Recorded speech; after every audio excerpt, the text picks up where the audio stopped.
Hi everyone and welcome to my channel. My name is Sonia and I'm so glad you're here. Today I wanted to talk about a little bit about contouring in order to provide dimension. I always feel like my face looks a little bit like a potato when I don't contour it. Now, I have nothing against potatoes. I love potatoes. I just don't want to look like one. So anyway, I got my husband to go and get a potato that looks like me, and he did. So I feel like, I mean, this is a little bit crazy, but when there's no dimension on my face through shadows, I feel like it kind of looks a little bit flat and without a lot of interest. So today I'm going to show you how I contour my face to provide a little bit more interest so that I don't look like a potato as much.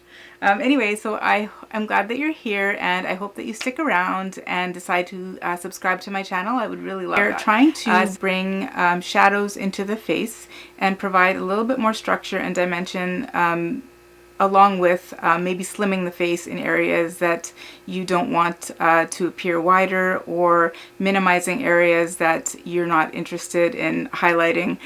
For me personally, I've got a wider face, so I like to contour the edges of my face along with right where my cheekbones are and my jawline. I have a very small chin, and yet I still have a double chin.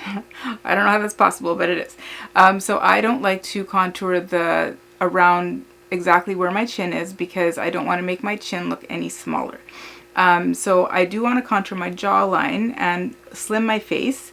My forehead is a normal size, I would say, so I don't necessarily want to make it look any smaller or any bigger. And for my nose, I've got a very thin bridge, but when I smile, the tip of my nose gets very poofy. And so I like to minimize the tip of my nose because I feel like it sometimes looks a little bit too wide for the rest of my nose. So these are my issues. Your issues may be different, and actually in the grand scheme of things, these aren't really issues at all.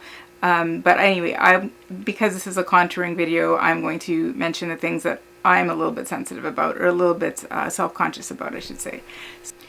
So I'm going to first get into my face shape. I think that a lot of people don't necessarily have only one face shape. Like you may not fall into just one category. My face, when I smile, it's more round. It's in the middle of being oval, round, square, oblong. Like I don't even know what it is actually. So through trial and error, I'm kind of just doing what works for me. So if you decide to start contouring your face, or maybe you're an expert, I don't know, try to do what works for you, because that is really the best way to go about it, because no two faces are the same. So products look different and behave different on different faces. I'm going to start by using my Rare Beauty liquid contour. This is a new product and I've really been enjoying it a lot. This is the first liquid contour product I've used. I usually use a powder. And I've used MAC, there's a MAC palette that I really like. I've used Anastasia Beverly Hills palette, and also I've used some stuff from the dollar store. There's an LA Colors contour stick. I've used that. So I try to, experiment a little bit to see what works best for me and my skin and what blends best. This is my most recent purchase from Rare Beauty, and I really love it. So I will probably be using this quite often. But if you don't have this and you have a contour that you already love and you want to use some of these tips, then go ahead and use whatever you have. Like that will probably work just as well. So I've got my Rare Beauty Solace liquid contour here. I'm not going to apply too much of it because I find that with this product, a little bit goes a long way. And so what I'm going to do, I'm going to grab my mirror here, and I'm going to just I'm going to scrape some of this off back into the container, and I'm just going to put some right under where my right behind where my cheekbone starts, and then right under my jaw, and then right on my temple. But I'm not going to go too much higher because I don't want my forehead to be minimized. My forehead is just kind of towing the line between being too small and okay, so I don't want to make it look any smaller. And I'm going to try to do the same thing evenly on this side. I do have trouble with doing things symmetrically, so if it's not exactly symmetric, forgive me. And then I will do my nose after. I'll blend this out and do my nose a little bit after because I don't want it to dry while I'm contouring the rest of my face. So I'm just going to take this and just kind of blend it a little bit. I'm going to go up here a bit. What this is going to do is slim my face a little bit because my face has always been very, like I have a fuller face is what I should say, which is okay. I don't have any issue with that, but I do like it to look a little bit slimmer. So I can't, I don't want it to look bigger than it is because it's already wide and kind of on the bigger side. So I like to make my face look a little bit slimmer. I'm going to do the same thing on this side. And as you can see, this has given me some dimension. And as you can also see, it's pretty dark, even though I didn't put that much on. So I'm going to keep blending it a little bit and going to give myself a nice jawline here and go under here and blend that out really nicely too. Once I have all my makeup on, it doesn't, it's not quite as obvious. It still is. I mean, you can tell when you're wearing contour, but it's not quite as obvious. And so you can see the difference between this side and this side. I did end up blending this a little bit too.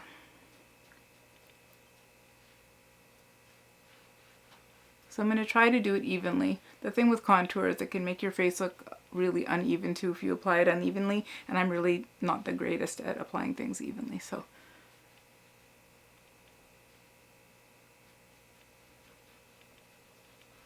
and there we go. So as you can see, my face has a lot more dimension than it did before I applied the contour, and then once I have all of my makeup products on, it will look a lot better, I hope.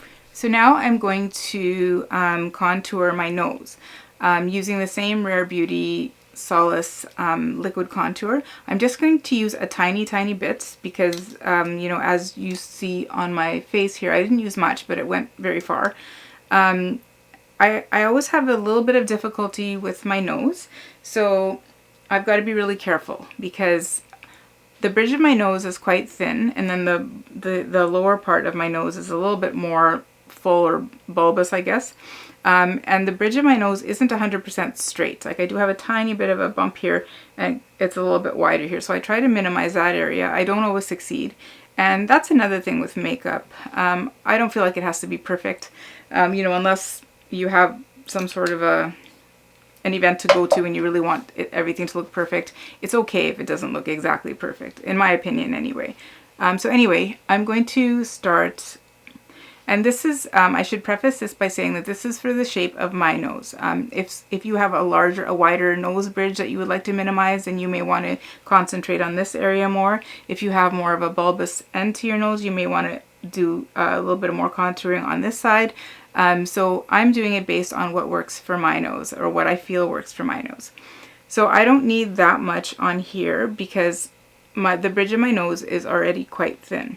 So I'm just going to kind of go just along the sides and hope for the best. I'm going to try to get it straight, but I don't always succeed. And when I don't succeed, I have to kind of try again. And that's the whole thing with makeup, right? Like, it doesn't always turn out the first time, but the more you do it, the better results, hopefully.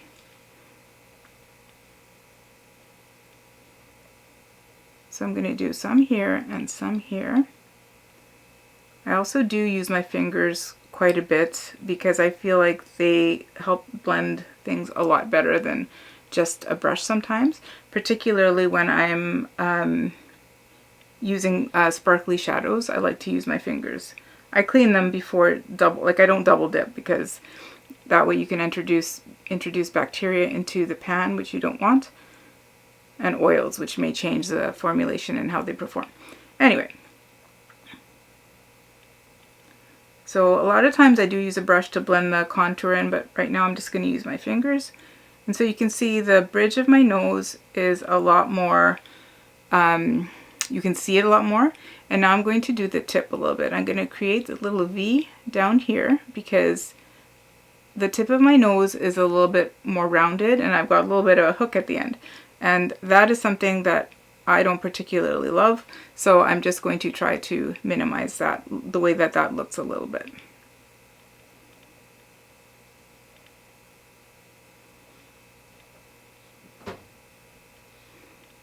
I'm going to just do a tiny bit here on my nostrils. My nostrils really aren't that big. They're more long than big, but I like the way that this kind of looks. So this is why I do it. Now this isn't blended as well as it could be, but this is the basic idea. So to provide dimension, you want to use something that's going to create some shadows, because the shadows are going to contrast with wherever there's light, and that will provide some dimension to your face. So anyway, this is how I contour my face so that I don't look like as much of a potato. If you've made it to the end of this video, thank you so much for watching. I really appreciate it. I hope you found some value in this, and I would love to hear your thoughts in the comments. Please don't forget to like and subscribe to my channel and hit the bell icon so that you don't miss any more of my videos, and I hope to see you next time. Thanks.